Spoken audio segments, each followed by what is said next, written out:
Hello students, हमारा question है what is the difference between heterogeneous equilibrium and homogeneous equilibrium. तो homogeneous and heterogeneous equilibrium के बीच में हमको डिफरेंस यहाँ पर बताना है। तो हम डेफिनीशन पे आएँ तो होमोजीनियस इक्विलिब्रियम की डेफिनीशन ये होती है कि कोई रिएक्शन जिसमें जो भी रिएक्टेंट या प्रोडक्ट आपके मौजूद हों वो सेम फेज़ में मौजूद होने चाहिए, उनका जो फेज़ है वो सेम होना चाहिए।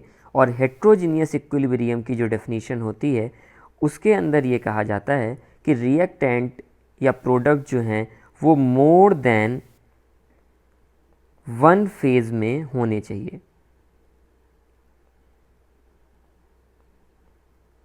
मोर देन वन फेज़ में होने चाहिए।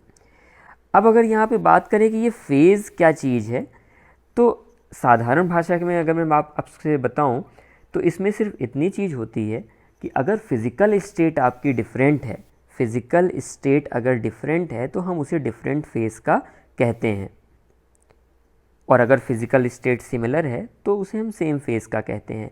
और अगर हम इसमें टेक्निकल वे में जाते हैं तो अगर डेंसिटी आपकी चेंज हो रही है, different phase means different density होगी और सेम फेज़ मतलब सेम डेंसिटी होने वाली है। जैसा कि मैं एक अगर एग्जांपल यहाँ पर लेता हूँ होमोजीनियस इक्विलिब्रियम का, तो PCl5 gas dissociate into PCl3 gas plus Cl2 gas. और एक मैं हेट्रोजीनियस का अगर यहाँ पर एग्जांपल लेता हूँ तो हेट्रोजीनियस का एग्जांपल होगा CaCO3 solid is equal to CaO solid plus CO2।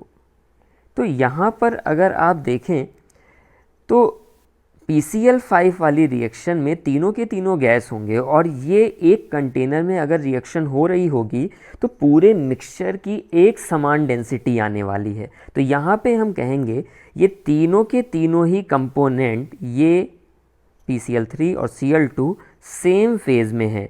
या फिर पहचानने के लिए मैं आपको बताऊं तो तीनों के तीनों गैस थे तो आप सीधे सीधे सेम फेज़ में इसको बोल सकते हो। वहीं अगर आप दूसरी रिएक्शन पे आएँ तो यहाँ पे CaCO3 एक डिफरेंट फेज़ होगा, CaO एक आपका डिफरेंट फेज़ होने वाला है और CO2 आपका एक डिफरेंट फेज़ होगा।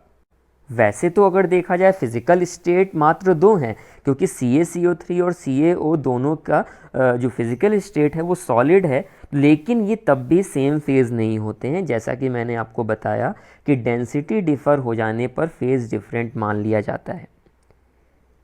तो इस रिएक्शन के अंदर, सेकेंड रिएक्शन के अंदर, कैल्शियम कार्बोनेट की रिएक्शन के अंदर आपके तीन फेजेस मौजूद हैं।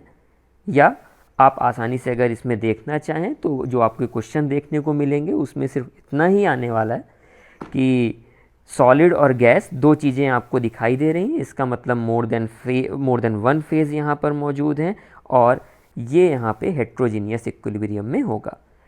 तो ये आपके मेन डिफरेंस होते हैं डेफिनेशन वाइज।